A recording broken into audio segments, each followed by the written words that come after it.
Si uno lee tu currículum, eh, sabe que sos músico, que tuviste formación de músico, que interpretaste música, sobre todo música contemporánea, que en un momento hiciste muchísimas piezas para obras de teatro, para coreografías, para cine, y que en un momento empezaste a trabajar en un ambiente que te era un poco ajeno, que era el ambiente de las artes visuales. Y eso corresponde casi exactamente con el momento en que decidís vivir en otro país. Quisiera que hablaras de ese trayecto. Bueno, yo no leería mi currículum, en realidad. Pero hay mucha gente que lee los currículums. Sí, Uno piensa que no lee, pero es un error. Es una pregunta que nunca me hice a mí mismo, sí, es verdad, es cierta. En parte el responsable sos vos, de que yo haya empezado a trabajar en las artes visuales. En realidad, bueno, es el final de mi estadía en Argentina, cuando fue el seminario de experimentación escénica de la Fundación Antorchas, que coordinábamos con Rubén Schumacher. Y creo que eso empezó una relación mía con las artes visuales que era prácticamente inexistente. O sea, yo en las artes visuales era un consumidor de artes visuales,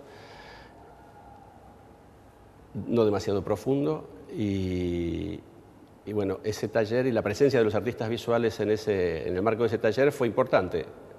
Específicamente tu presencia fue muy importante, de hecho fuiste coordinador en el segundo ciclo de ese seminario junto con Rubén y conmigo. Creo que irme de la Argentina fue un hecho importante, fundamental quizás, en ese momento de mi vida. O sea, yo necesitaba irme de la Argentina por diversas razones, y creo que hay por razones que yo sabía que me quería ir y otras que no. O sea, yo tengo la fortuna de haberme ido sin necesidad de irme de la Argentina. Pero a mí me interesan las razones, digamos, las personales las podemos guardar. Por supuesto. Pero lo que me interesa son las razones estéticas, ¿no? Porque me parece que ahí, por lo que recuerdo que habíamos hablado en aquella época, había razones muy, muy claras por las que vos te querías ir.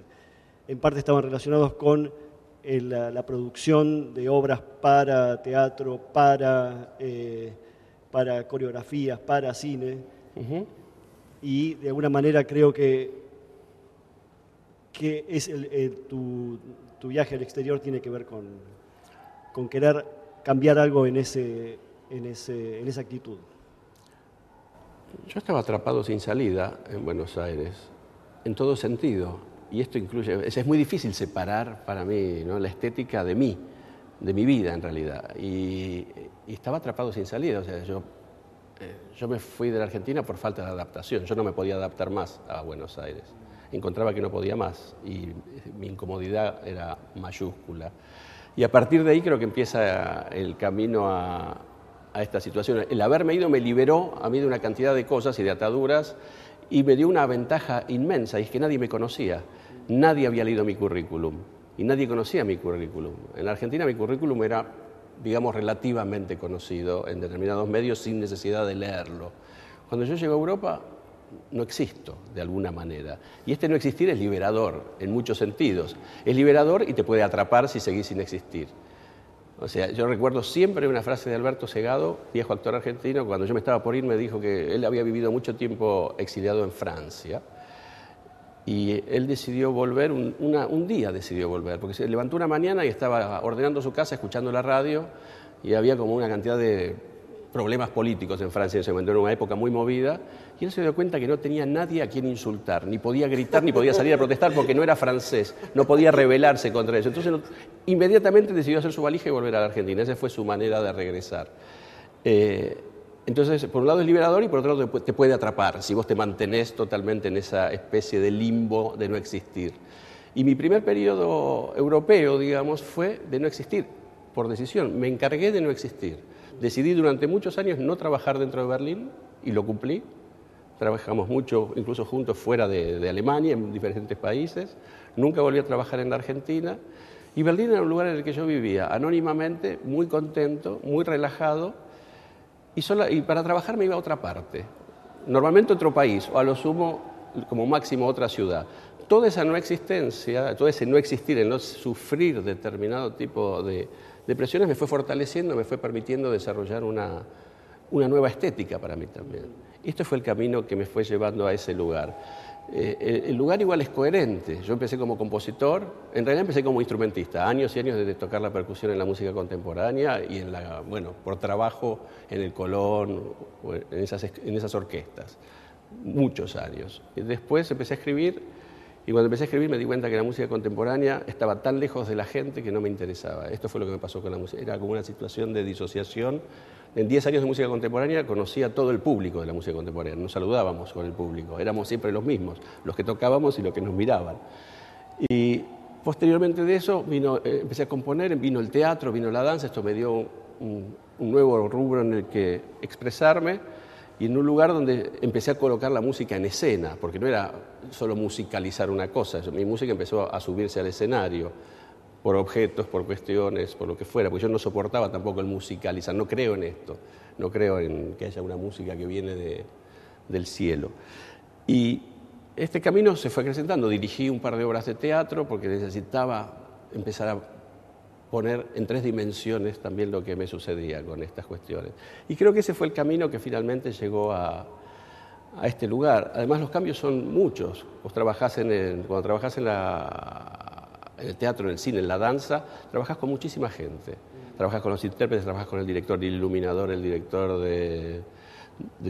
¿cómo sería? Director de arte, vestuarista, un montón de gente con los cuales intercambias una cantidad de cosas y discutís. Y eso me llenaba, me gustaba, me daba mucho placer. Y en un momento dejó de darme placer.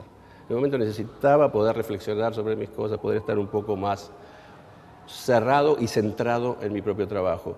Empecé a trabajar mucho con vos, hicimos una cantidad de trabajo juntos y esto fue la disminución de toda esa cosa a solamente tener un interlocutor válido dentro del trabajo que eras vos, que fue para mí una gran nutrición y muy jugoso como experiencia, que lo sigue siendo de hecho, porque es un lugar donde, bueno, la discusión se pone en un punto muy, muy poco antojadizo y muy poderoso. Y de ahí surgió mi propio trabajo casi como de manera natural. Viendo la evolución de todo esto, creo que es como esta cosa de los triángulos, ¿no? Uno tiene toda la posibilidad de todo, uno tiene la posibilidad de todos los materiales, de todo, y uno empieza a reducir, uno decide, bueno, voy a trabajar solo con papeles y pinturas, y luego va reduciendo hasta que llega un punto donde todo esto se cierra, que normalmente es una obra. Y luego de esa obra uno descubrió una cantidad de cosas que empiezan a abrirse hasta que uno va a volver a llegar a un todo y se va a volver a cerrar. Y yo creo en esto de los triángulos. Creo que en realidad mi viaje coincide con haber llegado al vértice de un triángulo, de mi triángulo en ese momento.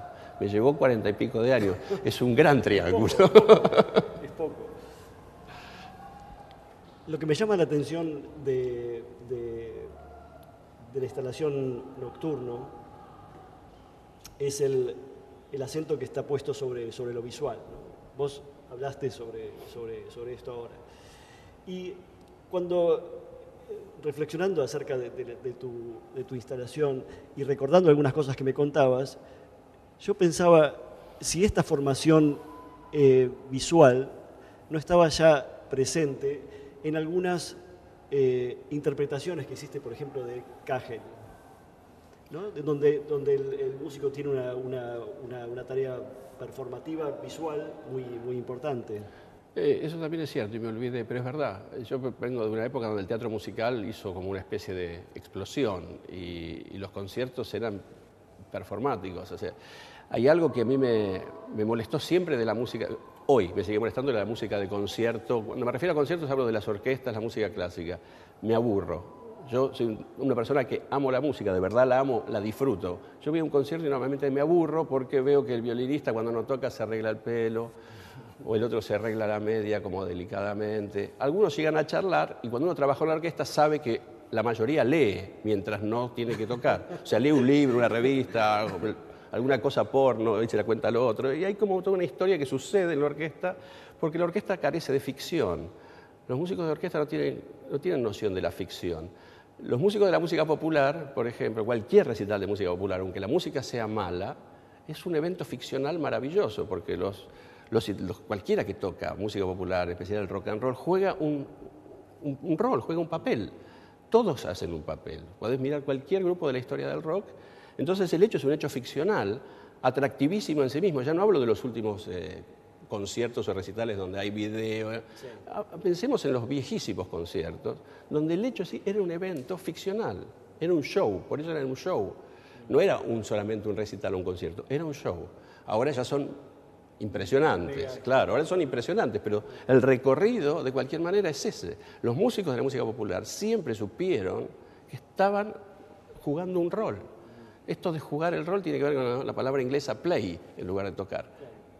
Play. Los músicos de la música culta, en términos genéricos, no tienen conciencia de play.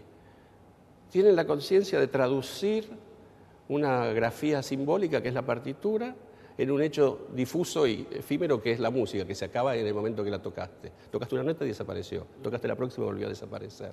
Pero esta es la única noción que tiene. Entonces, en este camino mío, claro, empezó a pasarme esto. Y en la música contemporánea apareció esta explosión del teatro musical. Y el teatro musical habría toda una necesidad de que vos asumas esta condición de ir a, qué sé yo, hablando de las obras de Kagel, no me puedo acordar el nombre de la obra, pero yo tenía que ir corriendo en un momento y darle un ramo de flores al violonchelista y besarlo, y volver a mi lugar donde yo tenía los instrumentos.